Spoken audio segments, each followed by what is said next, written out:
yeah. Anyway.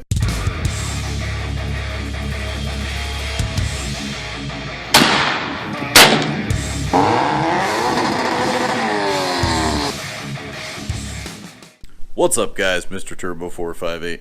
We are here with another mini bike update. Right here we have our frame portion where the rear wheel is going to sit, and we have to widen this so that the rear tire can fit with sprockets and our brake rotor for the back. We're going to cut the frame here on these Sharpie marks, and then we are going to extend this with a piece of sleeve tubing. Our front section here is a little different. We're going to be extending it with these pieces of tubing. Now this side is fish mouthed, which I use my Harbor Freight fish mouther tubing notcher. This inner piece of tube here is actually 13/16 outside diameter tubing, and we actually had to lathe turn it 10/1000ths of an inch to get it to fit inside of this tube. So we have that turned down. We have 2 holes drilled on the load side for the weight and flex up and down, and we're going to rosette weld those, or plug weld, or however you want to call that. We're going to fill that in so that the tube doesn't move around on us.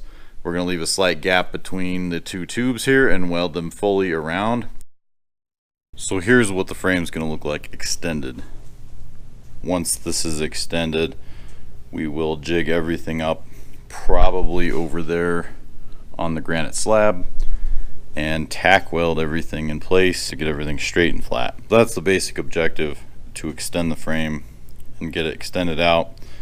I'll probably put an X brace somewhere in here, maybe across the whole thing, depending on where the engine oil drain plug needs to go, to where I can get proper clearance to get that taken off. This tube here for the handlebars is actually crooked, and it's kind of offset to one side. I don't know if I'll try and fix that or not, but we might get around to that, we might not. Otherwise, I'm not quite sure what to do with this. I like the angle that the forks are going to sit at here, but the challenge is I'd like a little bit more rake to it for a little bit more stability, especially since I stretch the frame and everything. But ground clearance, I want it to be pretty equal front to rear, so that's another consideration. And I don't really want to extend the forks. What I would like to do is zip the weld here and get this thing straight, and then once it's straight, you know, tack it in, and then I'm actually going to try and maybe do some plate gussets on the side here for extra strength. For now, what we're going to do is work on extending this bottom piece, widening the rear end for the big tire and the sprocket and rotor, and then we'll get the frame pieced back together just like this, except welded straight and everything, and then we will work on engine placement first, and then we'll work on reinforcing the frame once we figure out where the engine has to go. Without further ado, let's get busy and get to work.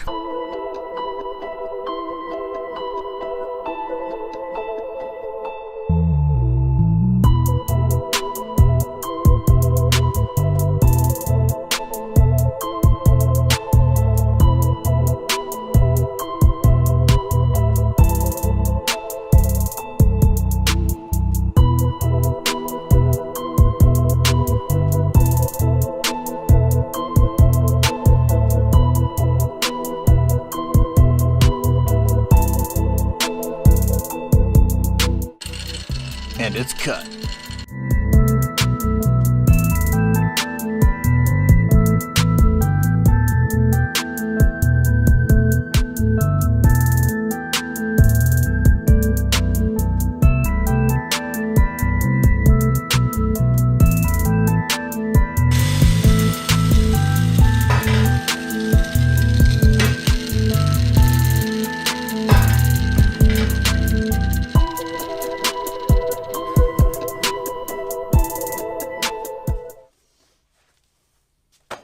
So there you have it. We cut the back section of the frame in half.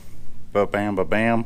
The next step is going to be determining how wide we want to make this. What I did for mock-up purposes is I took a piece of 1-inch conduit, which is actually undersized for the axle bearings, but it serves a purpose. I laid everything out on it where basically everything would be more or less centered, and I have it marked out. So here we have the end which is now possibly the black mark there. We have where the sprocket goes, the wheel hub, and then this is going to be the brake rotor, which is actually just another wheel hub from Go Power Sports. So we're going to have to probably shorten this one up a little bit.